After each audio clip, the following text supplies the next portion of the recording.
Today I'm excited to share a project that's been I would say, a true labour of love, restoring this incredible late 19th century fire extinguisher. Straight from Paris, it's marked with the mysterious S.G.D.G stamp. It's been crafted from copper and brass. This hand-pumped beauty was designed to draw water from a bucket and tackle fires with nothing but air pressure and elbow grease. I've remade parts, polished it to a reasonable level, and even tested it on a real fire. Stick around to see this piece of firefighting history come back to life. Many thanks for joining, and I hope you enjoy the video. Yeah, just starting to dismantle it really.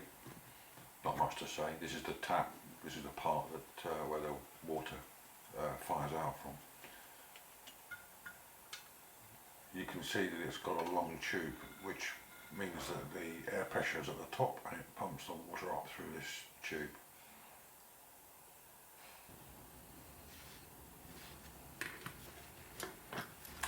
This is the valve at the base. You could loosely call it a foot valve. It means that the water only goes in through one direction. This is another valve. Not entirely sure what it does, to be honest with you.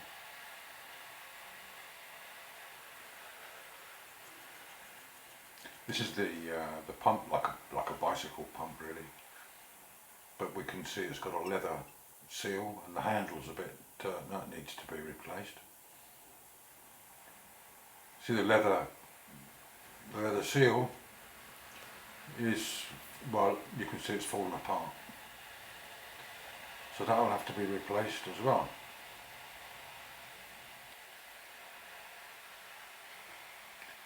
In very old items they used to use leather a lot as the seals before synthetic materials were available. So of course, as you can imagine now, this is all seized on, so I've got to heat it. Now I know what you're thinking, but I'm going to use a thicker leather, so I've got to reduce these down, so it doesn't really matter about whether I damage them a little bit.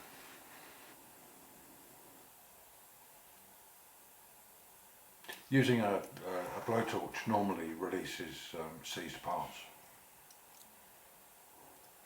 It's the contraction and expansion breaks the oxidization normally. So we can see there's a gauze, there's some brass filters in the bottom.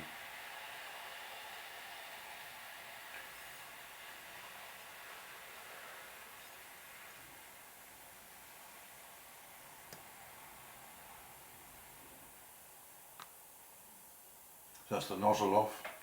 Now I've got a bit missing here, you'll see it in a minute. It's the on-off valve, and it's missing the lever, so I'll need to be making one of those at a certain stage.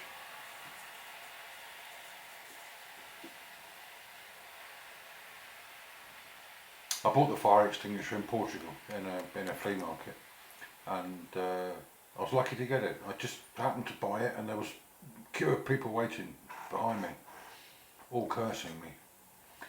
And this is a valve, a one-way valve. We can see now most of the part, it's all been disassembled. You can see the body of it, the tap assembly, and we can see the valves at the base.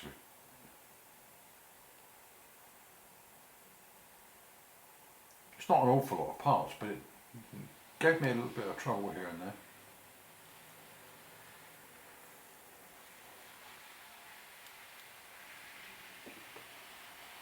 So we're going to start by making a new handle for this.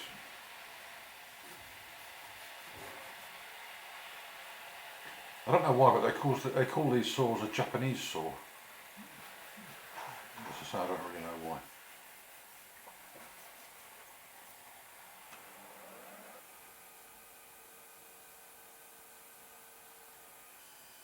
Those of you who are keen turners may think that I've got rather a lot sticking out of the jaws, and you're probably right.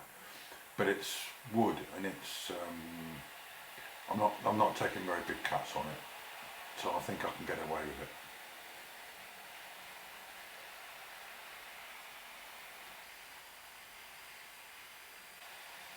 The wood that I'm using for this is basically a pickaxe handle, or something similar to a pickaxe handle. It's a nice piece of wood, and it's readily available. And but in this particular case it's round, so it wouldn't be a pickaxe.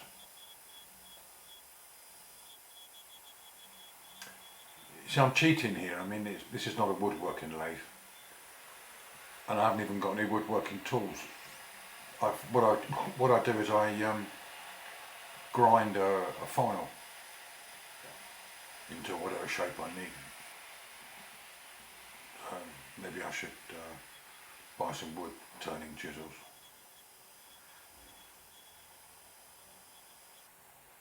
I'll finish it with a little bit of abrasive paper. I'm just putting these little notches in there. The original came with these notches.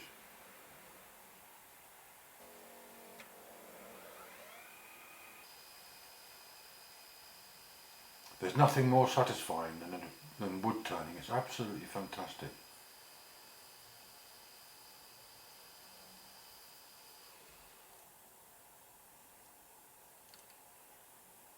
There it is, basically finished. I just need to put a bit of varnish on it.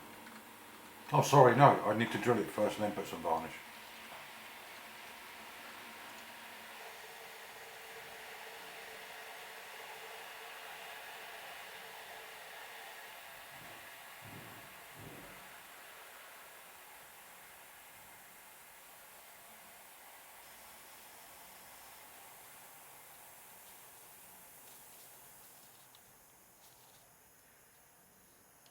I drilled it at a size where it would be basically self-tapping itself in, because the thread, I mean, I don't know what hell the thread is.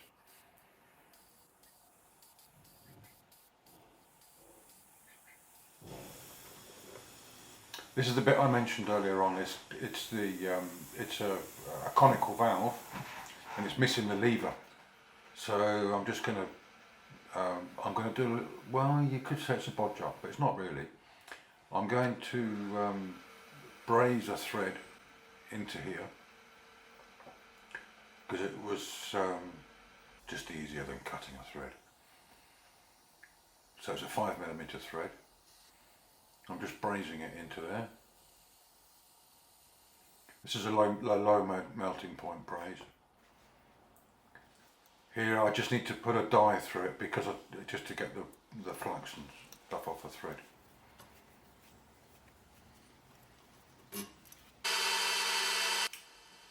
Just to clean the shoulder up there. And then what I'm going to do is, I apologise, it's slightly out of focus there. I'm just cutting a taper onto it. I mean, just a couple of degrees. And I'm doing the whole thing by eye. I've got no idea what was originally on there, but I think it would have looked something like this. And for all of those who say, yes, I should have parted it off, no, I shouldn't, because it would have ended badly. There's not enough support in the chuck. It's only a small thing, and it would have bounced all over the place and, as I say, ended badly. So now that part's finished, and the handle.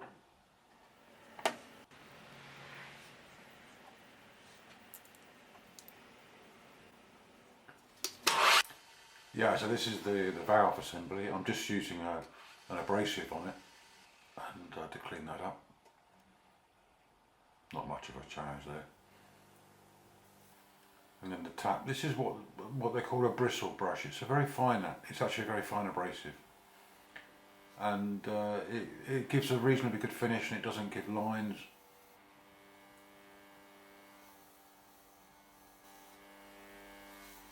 And they follow contours. They get into the places which are difficult to get into. You know, you can always get these in all different sizes and grain sizes. I've got another one which is a slightly coarser grain, which is good for other things, and you'll see that in a minute. This is the nozzle. You know, the thing is that you've got to be careful, because when you've got knurling, you don't want to use anything too coarse, too abrasive, otherwise it distorts the knurling. So you need to be a little bit patient with a very fine abrasive. And those bristle brushes are good for that. So those three parts are now completed, and the nozzle,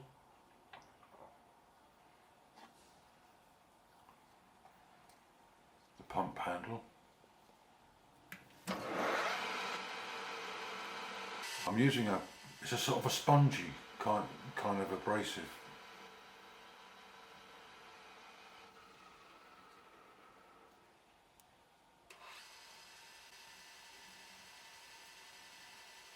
It's very good because you can just mould it into where you want to get to. You can buy them in the like little bricks.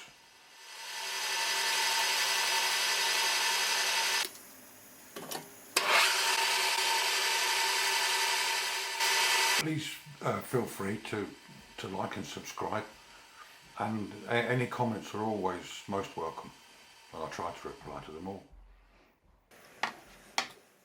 Yeah, rather a nice respectable finish on there.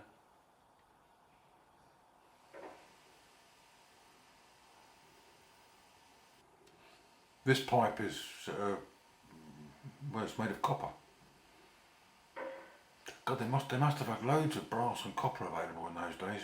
I don't know why they didn't use so much steel, but.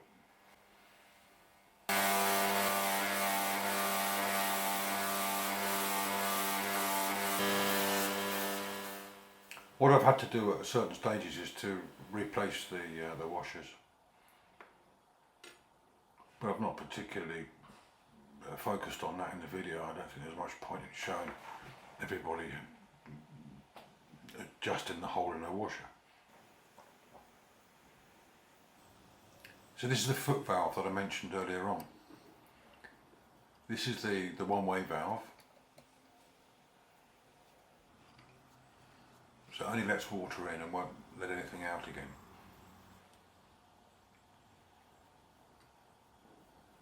So I'm just removing the washer. We're taking this part. It's another one-way valve.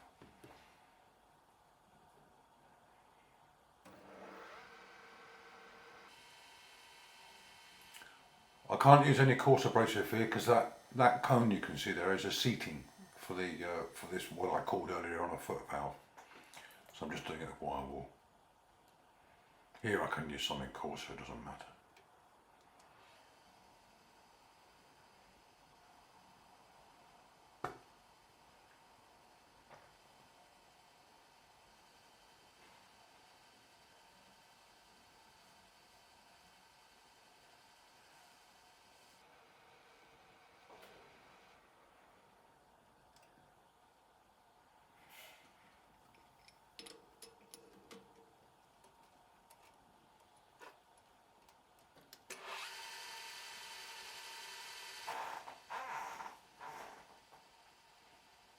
In the end, it doesn't work with the brush, not very good, so I'm using the abrasive block again.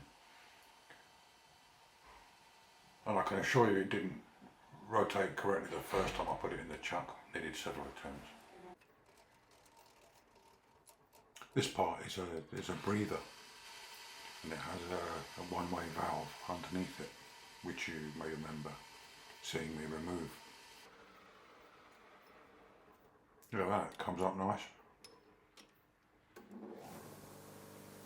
I'm using the bristle brush again in certain areas where it's tricky to, yeah, obviously you can't clean up a hexagon on a lathe like that, so this is the perfect solution. Just need to be a little bit patient.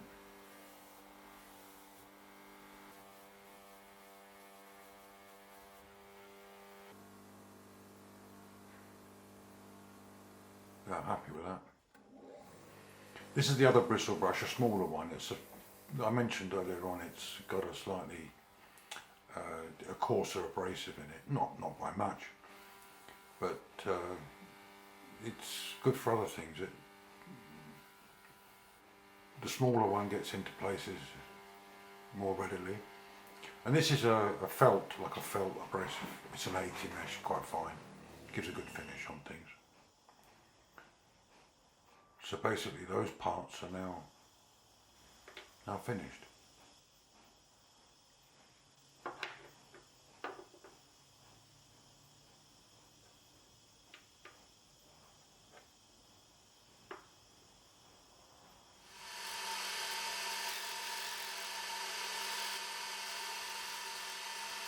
These are the parts that support the leather sealer or washer. Just reducing them because I'm going to use a piece of leather which is thicker, which I mentioned earlier on. Basically, you just need to cut the leather, and then you have to dunk it in water or let it soak in water for maybe 24 hours. They say a couple of hours, but it's never wrong to do it for longer. We're just going to use a special mould. I made it on size so that it will compress the leather into a cup shape.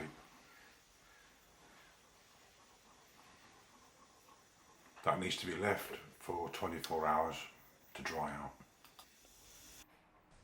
These are the seats on the one-way valves. They're supposed to be rubber and they're not, they're hard as rock. So these will need to be made again. Yeah, after racking my brain for ages thinking about what I could use, I realised that I could use an inner tube from a bicycle. So I've just cut these pieces out.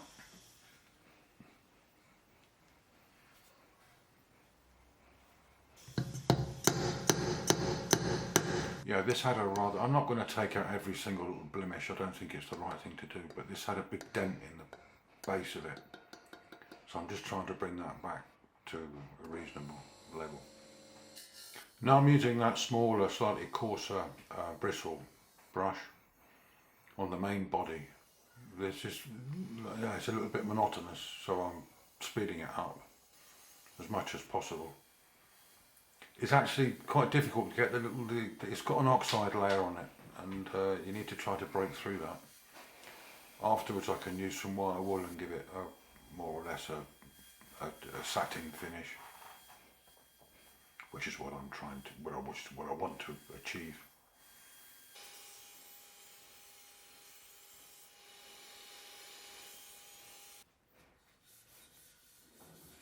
This is just, as I say, the wire wool, trying to give it a uniform kind of finish on it.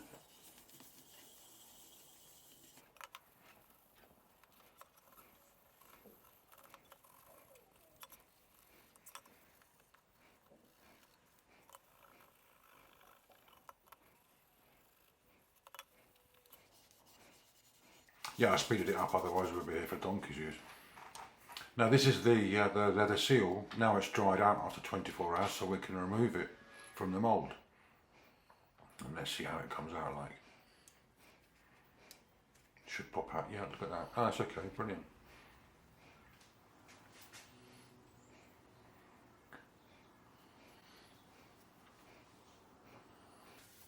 Yeah, now we can put the main body back. I think it's got a reasonably good, dignified finish.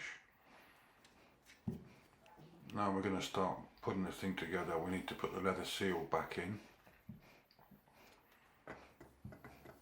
As I mentioned before, I had to reduce these parts slightly because the leather was thicker.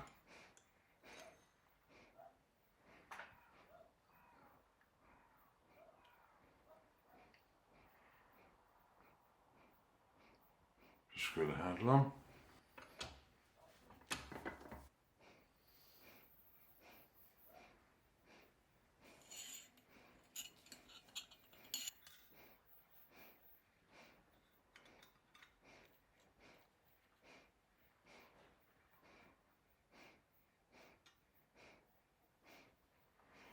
All that trouble with the buffing and polishing is it's worth it in the end because it looks lovely. Now we're going to put that conical valve back in.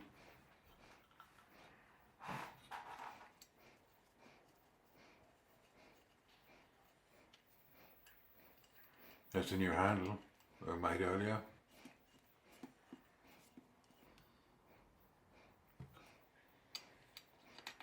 And there's the nozzle. So that part is now basically assembled and finished.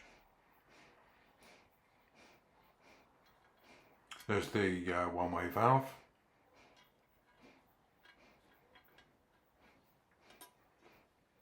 Don't know why, but that reminds me of a spaceship or a Martian's head or something. There's the second. This is the foot valve or the one-way valve, which lets water in but doesn't let it out again.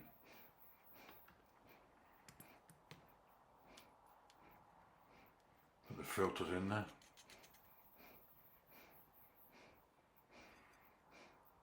I can assure you this was actually more difficult than it looks. I had to trim it down a bit just to get it right so that it would fit in. There we go, pop.